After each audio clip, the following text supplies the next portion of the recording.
হেবেটা তোমার কিরম ইয়া লাগে আফা? ও আফন খালার করে ভাই। আফন খালার করে ভাই। হ্যালো এভরিওয়ান, আসসালামু আলাইকুম। সবাই কেমন আছেন? আশা করি আলহামদুলিল্লাহ ভালো আছেন। তো আমি আলহামদুলিল্লাহ ভালো আছি। তো গাইস, যারা আত্মীয় স্বজনের হাতে করে যে বিদেশ আসতে চান, যে আমার আত্মীয় বিদেশ নিয়ে আসবে, আমার আত্মীয় ভালো ভিসা দিবে, তো আমি তাদের উদ্দেশ্যে একটা কথা বলি।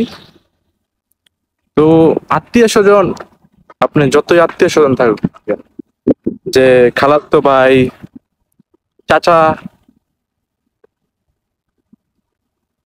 মামাতো ভাই, এরকম আত্মীয় হলে যদি বিদেশ আসতে চান তাহলে আসেন। আর আমার এই ভিডিওটা শেষ পর্যন্ত দেখে তারপর আত্মীয় স্বজনের হাত দিয়ে বিদেশ আসেন। তো আমি আপনাদেরকে একটা কথাই বলি, বিদেশ আসবেন ভালো কথা,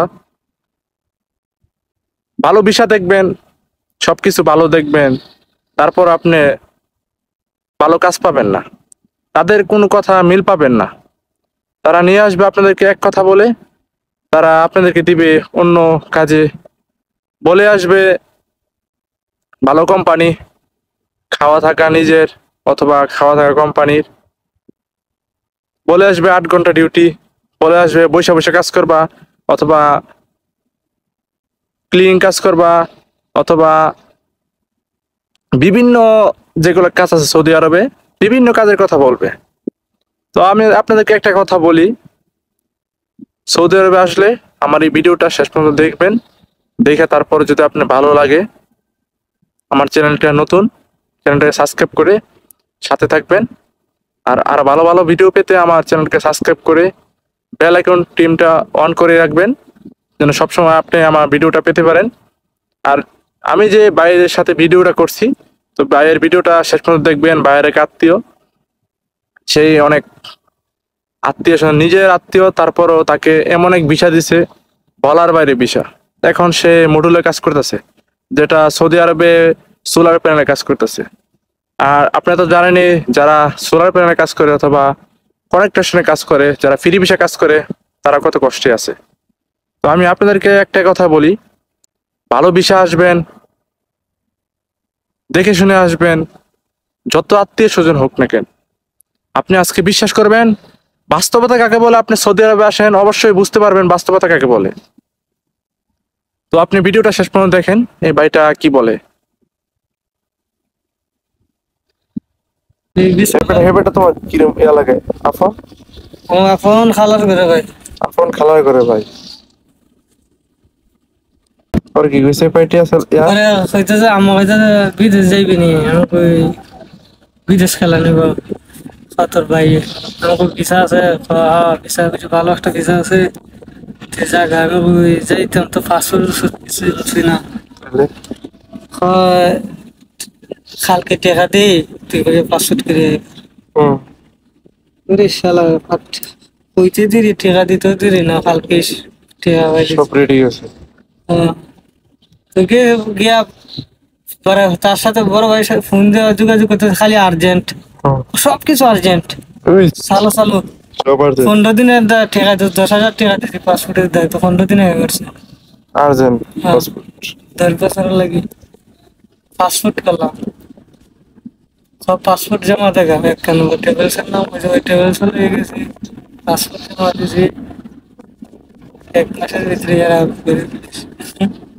মেডিকেল দিছি। কয়টা চাইছিল? টাকা দিছে আবার 4 লাখ 4.5 লাখ। 4.5 লাখ টাকা পরে টাকা মানছে কই দিবেন? একদিনেরও পাইছে না, ওই যে পাসপোর্টের পাইছে, পাসপোর্টের 3 মাসের, এটাই মানুষ। আমি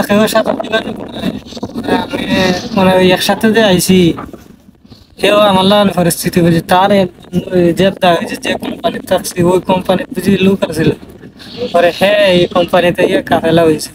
তোমরা কয়জন আছিলে একবারে? খাইছিলাম 6 জন। 6 জন এই অবস্থা?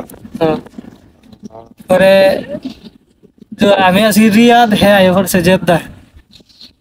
পরে তার সাথে যোগাযোগ করলাম, হ্যাঁ কইতেছে কোম্পানিটা নতুন ভালো, আইয়া কর, কেন কাফেলা করে নে,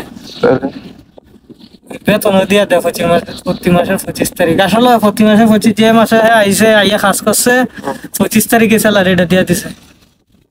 তো একদিনে ডিউটি করলে একদিনে টেকা দিয়ে যায়। বললাম, না, আমি আইসি আইয়া 1 মাস ডিউটি করছি, ডিউটি করার পরে বলতেছে তোর কামাত না, তোর আমার নিজের কাফেলা করে নিতে হবে, আমার আন্ডারে নিতে হবে।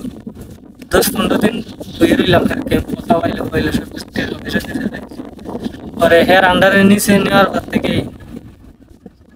কাম করা বেতন দেন না। আমার না কাম করা বেতন দেয় না? আমার না সবারই একই বয়স। কেন, কয়জন লোক আছেন মনে হইব? প্রায় আমরা আসলাম 100-150 লোকের। সদস্য 100 উপরে লোক আছে? আল্লাহ। তারপরে কাম করার টাকা দেয় না, স্যালারি পাই না, এই সেই খানার টাকা টাকা ঠিকই দেয়। এরা নাই। তো গাইস, দেখছেন তো এই ভাইটা কি বলতেছে?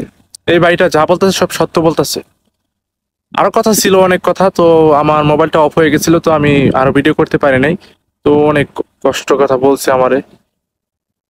তো ও বলে একদিন না খেয়ে থাকছে, এখন আত্মীয় স্বজনের সাথে কথা বলতেছে, বাসায় বলে তার বাপি বলে তার জেলুকে নিয়ে আসতে, তার বাড়িতে বলে দাও নিয়ে যায় মারবার জন্য, রেগুলার নিয়ে যায় দাও দিয়ে মারার জন্য।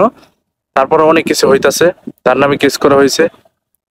তো এরকম বাটপার থেকে আপনারা দূরে থাকবেন। যারা বিদেশে আসবেন, বুঝ করে আসবেন, দেখে বুঝে আসবেন। এখন পরিস্থিতিটা এমন খারাপ হয়েছে যে আপনি এত সুন্দর করে বলবে যখন আপনার ঘরে শুয়ে শুয়ে খাবার দিতেছে, তারা এরকম বলে নিয়ে আসবে। তো আপনারা বুঝ করে আসবেন, সবার কাছে আমার একটাই অনুরোধ। তো সবাই ভালো থাকবেন, সুস্থ থাকবেন, আবার দেখা হবে নতুন কোনো ভিডিওতে। আসসালামু আলাইকুম ওয়া রাহমাতুল্লাহি ওয়া বারাকাতুহু।